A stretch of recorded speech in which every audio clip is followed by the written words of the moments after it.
Makanya Imam Syafi'i ngendikan istighna itu apa? Al istighna anis sya'labi. Yang dikatakan kecukupan adalah berusaha sebanyak mungkin banyak hal tidak kamu butuhkan. Bukan memenuhi semua kebutuhan kamu, karena nafsu kamu ini tidak ada batasnya gitu. Kalau kamu penuhin nggak akan selesai. Itu ada perempuan yang kurang cantik itu minta doa saya, Gus doain suami saya kaya, terus tak guyonin, terus nggak minta. Kalau suami kamu kaya, yang pertama dirubah itu apa? Rumah supaya rumah saya bagus. Kedua apa? Mobil supaya mobil saya bagus. Nanti yang dievaluasi itu kamu. Mobil bagus, Alphard, rumah mewah, istrinya kamu, pasti itu dievaluasi. Langsung nggak usah sudah gini aja kan.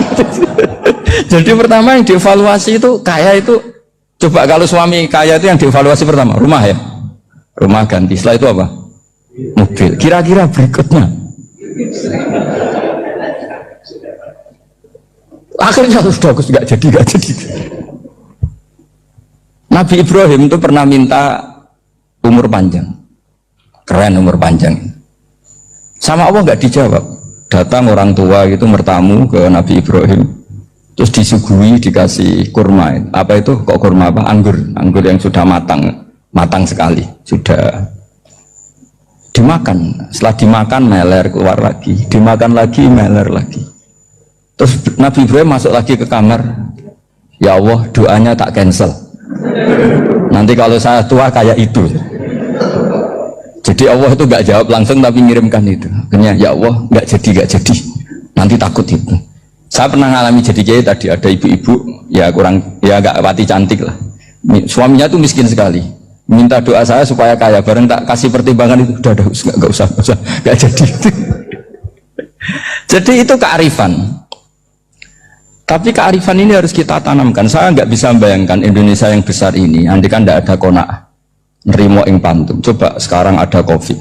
Andai kan Indonesia itu kayak Perancis. Saya beberapa kali punya tamu orang yang hidup lama di Perancis, bahkan dapat istri orang Perancis. Itu dulu nggak begitu mencintai Indonesia. Tapi setelah di Perancis 2 tahun, wah Indonesia hebat. Di Perancis itu kata dia kalau cerita, semua kebutuhan masyarakat itu dibebankan ke negara. Apa saja minta negara, apa saja nyoal negara. Sementara Indonesia, coba kalau Indonesia mengalami seperti ini kok tidak ada konaan, rimo ing pantum, bisa kias Indonesia. Orang miskin nyalahkan negara, kelaparan nyalahkan negara, apa saja. Tapi barokahnya dididik kiai, jogeman nyalahno wong liya. Surip romo ing pantum, diame. Sampai gak ngerti kalau Covid. Banyak tuh orang-orang kampung itu, orang lugu-lugu itu. Mbah niki saking Covid, ya salam ning Covid, muga-muga umure panjang. Dikira Covid itu nama orang yang ahli sosial itu. Mbah niki dana saking Covid. Matur nuwun sampekno salamku, muga-muga umur panjang. Bingung kan yang nganterin ini. Ini gimana yang mau menjelaskan ya? Memang nggak paham. Ribet kan. Tapi saya pastikan bahwa dengan keadaan seperti ini kita bahagia, kita stabil, itu jelas barokahnya kalimat tadi, moto tadi atau pegangan hidup tadi. Makanya disebut al-ibarat qutun li'ailatil mustami'in, bahwa redaksi atau kata-kata atau pegangan atau filosofi hidup apalah namanya itu adalah penyemangat. Karena kata-kata ini memang luar biasa. Ketika sahabat perang demi kebenaran, zaman itu ya pasti benar karena yang dibela Nabi. Dulu itu kan enak zaman Nabi, yang dibela mesti benarnya, musuhnya mesti salahnya. Sehingga dulu itu memang harus tegas. Kalau sekarang mau tegas gimana? Yang kamu bela tidak mesti benar, musuhnya tidak mesti salah. Ribet kan kalau misalnya saya tukaran sama Pak Rektor, kamu mau bela mana kan bingung. Saya tidak mesti benar, saya tidak Nabi. Pak Rektor apalagi nggak mesti benar lagi kan? Ribet kan? Jadi kalau kita mau perang sekarang itu mau pede gimana? Enggak. Makanya banyak ulama sekarang tuh mau tegas tuh nggak berani karena ya banyak hal yang abu-abu lah wilayahnya. Misalnya pilihan presiden atau pilihan bupati, pilihan menteri. Kamu mati-matian bela itu, yang kamu bela tidak mesti benar, musuh kamu tidak mesti salah. Misalnya pilihan bupati, wah ini kabupaten ini baik kalau bupatinya ini, yang satu bilang ini, terus tim suksesnya kamu tanya, kamu yakin? Ya enggak juga. Lah kenapa semangat? Kan saya botohnya, paling alasannya ya itu aja, bukan yang lain. Beda dengan zaman Nabi, Nabinya mesti benar, Abu Jahalnya mesti salah. Kan enak, aturan mainnya jelas. Singkat cerita, dalam perang itu banyak sahabat yang ngalami luka, ngalami apa gitu. Kemudian curhat ke Nabi, ya Nabi gara-gara derekkan jenengan, ngikuti jenengan, saya harus ngalami seperti ini, seperti ini. Ngiranya orang itu diapresiasi sama Allah keluarnya itu. Ternyata sama Allah nggak diapresiasi. Malah diturunkan ayat in takunu ta'lamuna fa innahum ya'lamuna kama ta'lamun wa tarjuna minallah ma'ala yarjun. Kalau kamu sakit karena perang, orang-orang kafir itu ya sakit, itu saja berani padahal demi kekafiran. Wa tarjuna minallah ma'ala yarjun, padahal kamu punya nilai lebih, yaitu berharap kepada Allah yang mereka tidak punya. Saya jadi kiai itu ya kadang mangkel. Karena yang benci ya benci, yang seneng itu ngel-ngel loh kayak Pak Bejo. Jadi semuanya ribet. Nah iya, yang benci ya ganggu, yang seneng ya ganggu, tambah nemen. Seribet. Tapi kalau sudah ingat bandar narkoba, mereka berhadapan dengan polisi, kadang ditembak karena kesalahannya terlalu fatal. Antar persaingan mereka juga bisa tembak-tembakan karena merebut pasar narkoba. Itu saja mereka berani. Kok kita yang jadi kiai kadang dicium tangannya, dihormati gak berani, hanya takut apa ya, musibah-musibah kecil lah, atau problem-problem kecil. Nah iya, kalau kita bandingannya gitu. Kalau kamu mau tahajud kedinginan, itu masih nanti dihisab Allah itu gitu. Maling ayam itu keluar malam-malam, hanya dapat ayam. Itu gak takut dingin. Ya gak takut digebuki masa. Kamu mau tahajud aja takut dingin. Makanya nanti hisabnya orang soleh itu nanti dijajarkan orang dolim, terus diperbandingkan. Wah itu habis kamu oleh itu. Jadi misalnya Unisula mau rapat, tapi ini malam, kalau malam dingin nanti sama masuk angin. Anak-anak pang di perapatan aja berani kamu. Kalau sudah perbandingannya gitu tuh ribet kita nanti. Makanya itu kalimat itu motto atau filosofi hidup. Sehingga diulang lagi nasihat itu. Iyam saskum korhun fakodu masal koma korhum mislu. Kalau kamu kena luka, orang-orang yang nggak benar juga akan kena luka. Itu aja berani demi ketidakbenaran. Masa kamu demi kebenaran nggak berani?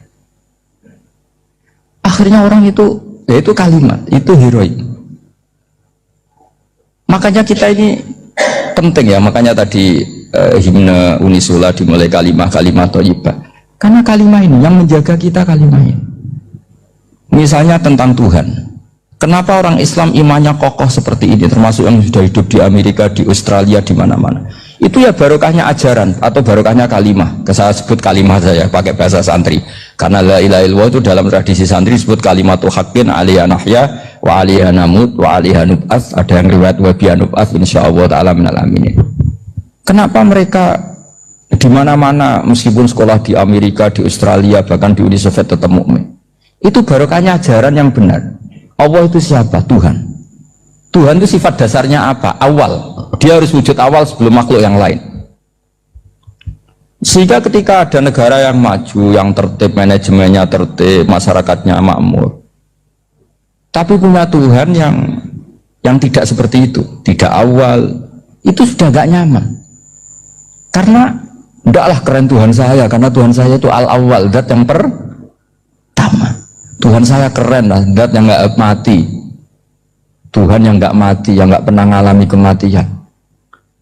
Sehingga tontonan atau yang dilihat kenikmatan-kenikmatan yang lain ini tidak mengubah dia pendirian tentang Tuhan, karena mantapnya satu kalimat tadi bahwa Tuhan itu ya harus satu, harus awal, harus tidak mati, tidak rusak, tidak mengalami apa-apa yang membahayakan.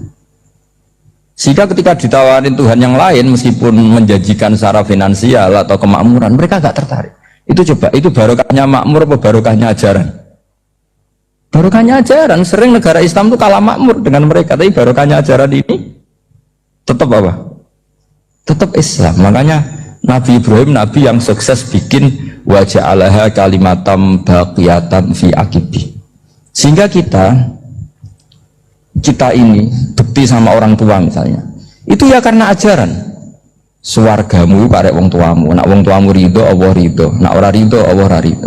Ridho wa fi ridhol walidain wa sakhatu wa sukhtu wa fi sakhatil. Sehingga ketika ada orang tua yang agak brengsek gitu, anak-anak tetap hormat. Punya orang tua yang miskin, yang sudah miskin, tukang tombok nomor, banyak kan di kampung gitu. Ya tetap hormat. Coba kalau dari awal kita ngajari orang tua kamu hormati ya, kalau baik, kalau tidak ada usah. Bisa geger Indonesia. Tapi barokahnya ajaran-ajaran itu Indonesia tertib karena ada ajaran. Nah ini di sini pesantren dan Unisula semua harus berkontribusi membuat ajaran yang benar itu adalah ciri utama Islam. Sehingga Islam ini dimulai dengan ajaran kalimatu haqqin alaiha nahya wa alaiha namut. Sehingga kita tenang seperti ini. Saya ini termasuk kiai yang tenang. Meskipun kata orang banyak saya ini kiai besar, tapi termasuk kiai yang paling tenang. Termasuk yang paling tenang. Karena saya ini pakai mazhab orang-orang hebat. Saya berkali-kali cerita, orang kayak Imam Syafi'i itu orang yang luar biasa. Saya berkali-kali cerita, orang yang tadi nyium tangan kamu ya Imam Syafi'i, di belakang tuh ngerasani kamu, menghujat kamu. Jawabannya enak saja. Berarti saya alhamdulillah orang yang wibawa. Buktinya di depan saya nggak berani. Jadi enteng saja. Diceritain sebagian kampung, sebagian separuh dari warga kamu itu nggak suka kamu. Ya bagus, saya nggak suka saya, nggak akan utang duit saya. Di mana-mana orang utang itu karena teman dekat. Kalau nggak seneng pasti minimal nggak utang, nggak pinjam mobil, nggak pinjam apa. Berkah mana yang seneng sama yang gede? Jadi dianggap enteng saja. Semua yang dialamin dianggap enteng saja. Misalnya punya istri pemarah, ya baguslah marahin suami. Kalau marahin tonggo malah ribet. Jadi kamu harus terima kasih kalau dimarahin istri. Baguslah marahin saya mah, kalau marahin tonggo ribet. Jadi enteng saja. Tapi kita sekarang itu karena nafsu ya, sehingga menghadapi hidupnya ribet. Ulama dulu kalau mau mati itu senangnya bukan main. Sudah lama saya ini ingin gak maksiat. Kayaknya gak maksiat paling efektif itu mati. Ya tidak apa-apa Gusti, kalau sebaiknya mati ya mati aja. Enteng saja. Jadi melihat kematian itu akhir dari segala keburukan atau potensi keburukan. Apapun baik kita sekarang, suatu saat mungkin kita nggak baik. Yang bisa menghentikan ketidakbaikan atau potensi ketidakbaikan itu apa coba? Mati kan? Berarti mati itu mengerikan apa menyenangkan? Mesti kamu tidak berani menjawab. Meskipun secara ilmu kamu berani, tapi secara rasa agak berani kan? Saya ulang lagi ya, yang bisa menghentikan keburukan atau potensi keburukan itu apa tuh Pak? Apa? Kematian. Berarti kematian itu menyenangkan atau menyusahkan? Apapun kamu tidak berani jawab karena kamu agak-agak duniawi itu kelihatannya. Tapi secara ilmu kamu tahu kan kalau mati itu tidak buruk-buruk banget. Karena apa? Itu akhir dari segala keburukan. Sehingga Nabi mengajarkan kalimat itu begitu luar biasa. Allahumma ahyini maka natil hayatu khairan li wa tawaffani maka natil wafatu khairan li. Nabi melihat dunia itu begitu indah. Ya Allah, kalau saya ini hidup, anggap saja hidup ini ziyadatan li fi